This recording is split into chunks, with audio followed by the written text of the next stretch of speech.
Good morning, dear students. How are you? I hope you all are good and fine at your places. I am Himlata Vasist, your SST teacher.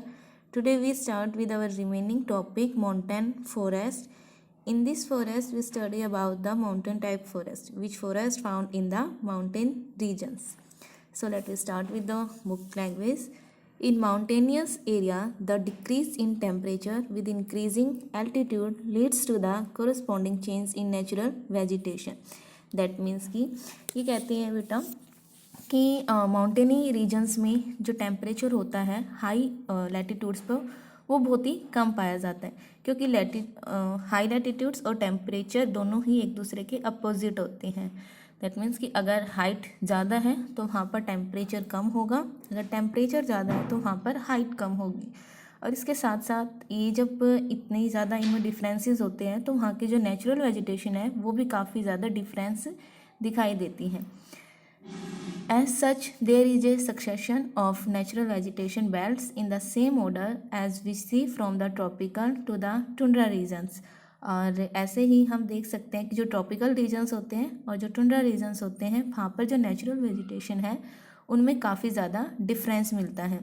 और ये जो difference है ये according to height change होता रहता है. The temperature type of forest are found between a height of 1000 and 2000 meters.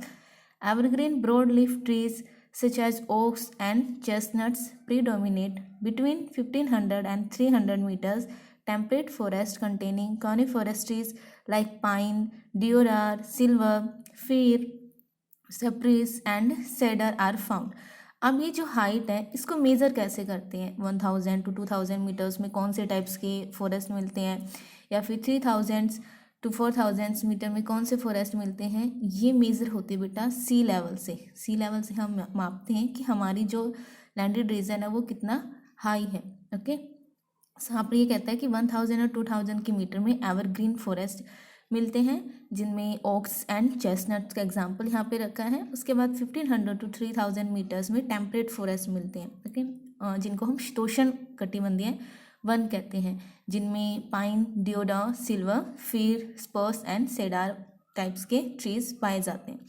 This forest cover mostly the southern slopes of the Himalayas. और इस टाइप्स के जो फॉरेस्ट है मोस्टली जो हमारा दक्षिण हिमालय है, हिमालय का जो दक्षिणी रीजन है वहाँ पर पाए जाते हैं. At higher elevations temperate grasslands are common. और अलग अलग ऊंचाई पर अलग अलग टाइप्स की जो नेचुरल वेजिटेशन है जिसमें शर्ब्स एंड थॉर्नीज पाई जाती हैं. At high altitudes generally more than 3600 meters above the sea level, temperate forest and grasslands give way to the alpine vegetation. उसके बाद इन्होंने कहा है कि 36,000 मीटर से अधिक ऊंचाई पर 36,000 से जब हाई लेवल आ जाता है तो वहाँ पर टेम्परेट और अल्पाइंस टाइप्स की जो वेजिटेशंस हैं वो पाई जाती हैं, जिनमें सिल्वर, फीर, जूनिपर, स्पाइंस एंड बिर्चेस के जो ट्रीज हैं वो कॉमनली यहाँ पर पाए जाते हैं. However the get progressively stunted as they approach the snow line. Ultimately, through shrubs and shrubs, they merge into the alpine grassland. These are used extensively for grazing by nomadic tribes like the Guzars and the Bakarwals. At higher altitudes, mosses and lichens form part of tundra vegetation. अभी कहता है कि इस types की जो forest और mostly Kashmiri जो महामिरग हैं वहाँ के जो अलग एनिमल्स हैं वो यहाँ पर पाए जाते हैं. और इनको कौन रखता है अपने साथ? गुज्जर बकरवाल जो ट्राइब्स है, जो जनजातीय लोग हैं वो इन्हें अपने साथ रखते हैं. At higher altitude mosses and lichens form part of tundra vegetations. ये सारी लीचन्स, मोसेज ये किसमें काउंट होते हैं? टुंड्रा वेजिटेशन में. टुंड्रा वेजिटेशन बेटा ये जो काफ़ी ज़्यादा हाई एल्टीट्यूड वाले जो रीजन्स होते हैं उस वेजिटेशन को नाम दिया गया है टुंड्रा वेजिटेशन, क्योंकि यहाँ पे जो ट्रीज होते हैं उनकी लेंथ होती है बहुत ही शॉर्ट होती है. मोस्टली शर्ब्स लाइक झाड़ियों टाइप से ही वहाँ पर जो वेजिटेशन है वो मिलती है. The common animals found in the this forest are Kashmir stag, spotted deer, wild sheep, jack, rabbit, Tibetan antelope, yak, snow leopard, squirrels, shaggy, horn wild ibex, bear and rare, red panda, sheep and goats with thick hair. ये सारे animals वहाँ पर पाए जाते हैं। कहाँ? Mountain forest में। Okay, and after that next type of vegetation are mangrove forest. यहाँ पर आप ये पिक्चर्स देख सकते हो। मैंग्रोव फॉरेस्ट एक कैरेक्टरिस्टिक्स होती है इनकी कि बेटा इनके जो रूट्स होती हैं वो ऊपर ही हमें दिखाई देती हैं, ठीक है। और ये जो दलदली रीजन होते हैं वहाँ पर ये पाए जाते हैं, जो सॉइल्स होती है उसमें मॉइस्चर बहुत ही ज़्यादा होता है, और इनकी रूट्स लैंड लेवल से ऊपर हमें अलग से दिखाई देती हैं कि वो कितनी फैली हुई हैं। So let we start in the mangrove tidal forest are found in the areas of coast influenced by tides, mud and silt get accumulated on such coast. ये जो वेजिटेशन है वो मोस्टली कोस्टली जो रीजन्स होते हैं, like जहाँ पर जो ज्वार भाटा है, टाइड्स जहाँ पर आते हैं वहाँ पर ये मिलती हैं, और मड्स मिट्टी और जो बालू हैं इन पर जो कोस्टली रीजन्स हैं वहाँ इकट्ठी हो जाती हैं। Dense mangroves are the common varieties with roots of the plants submerged under water. और डेंस होता है घने, ठीक है। स्पार्शी होता है दूर दूर जो बिखरे हुए रहते हैं, फैले हुए रहते हैं, उनके लिए स्पार्शी वर्ड यूज़ किया जाता है। डेंस होता है घने। घने मैंग्रोव एक टाइप की वेजिटेशन है जिसमें जो पौधों की जो रूट्स होती हैं, ठीक है। The common varieties with roots of the plant submerged under water. वो कैसी रहती हैं? पानी में डूबी रहती है। वो हमें अलग से दिखाई दे जाती है कि वो कितनी गहराई तक डूबी हुई है। The deltas of Ganga, the Mahanadi, the Krishna, the Godavari and Kaveri are covered by such vegetation. और जो गंगा रिवर का डेल्टा है, महानदी रिवर का डेल्टा है, कृष्णा गोदावरी रिवर्स के जो डेल्टा हैं वहाँ पर ये वेजिटेशन मोस्टली पाई जाती है। In the Ganga Brahmaputra delta sundari trees are found which provide durable hard timber. और गंगा ब्रह्मपुत्र का जो डेल्टा है बेटा, जो वर्ल्ड का सबसे बिगेस्ट डेल्टा है, वहाँ पर सुंदरी टाइप्स के जो वृक्ष हैं वो पाए जाते हैं, जिसकी वजह से इसका जो सेकंड नेम है उसको हम सुंदरवन भी कहते हैं, ठीक है। सुंदरवन डेल्टा भी इसको कहा जाता है। और यहाँ की जो वुड्स होती हैं इन ट्रीज़ की वो काफ़ी ज़्यादा हार्ड होती है, और इनमें मेनली जो कॉमन ट्रीज़ हैं वो हैं palm, coconut, keora, agar etcetera also grow in some parts of delta. और मैंग्रोव्स के साथ साथ यहाँ पर अलग टाइप्स के जो ट्रीज़ हैं वो भी पाए जाते हैं।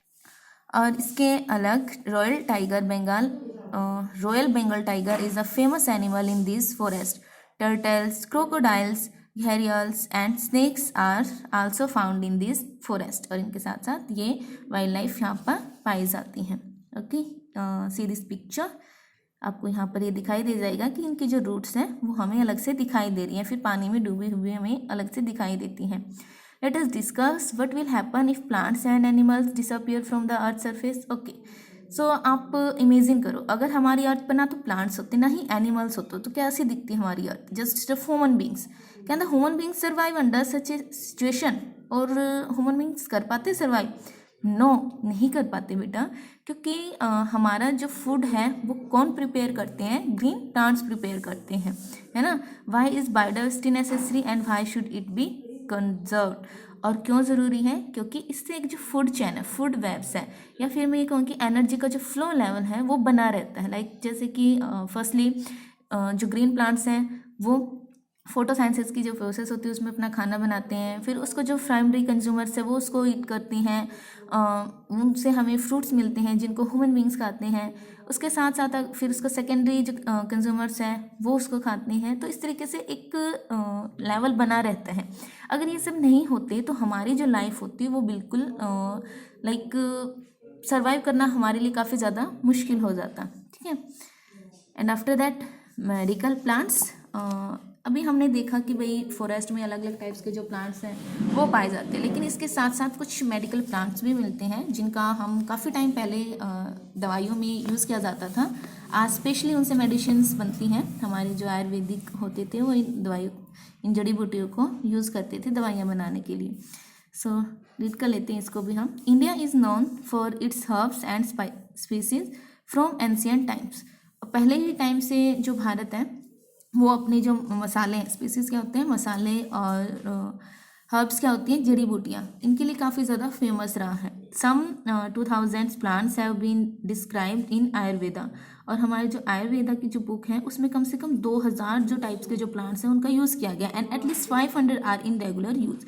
और जिनमें से 500 जो ट्रीज़ हैं 500 जो हब्स हैं उनका यूज़ हम अभी भी करते हैं। The world conservation union red list has named 352 medical plants. और इनकी एक वर्ल्ड WCURL लिस्ट होती है जिसमें 352 जो मेडिकल ट्रीज हैं उनका बताया गया है कि उनको यूज़ किया जाता है मेडिसिन्स में, of which 52 are critically treated and 49 इंजर्ड्स।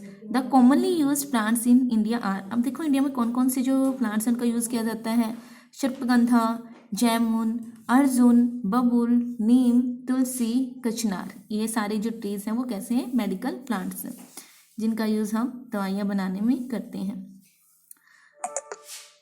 उसके बाद नेक्स्ट है वाइल्ड लाइफ, ये हम नेक्स्ट वीडियो में करेंगे। आज के लिए इतना ही काफ़ी है।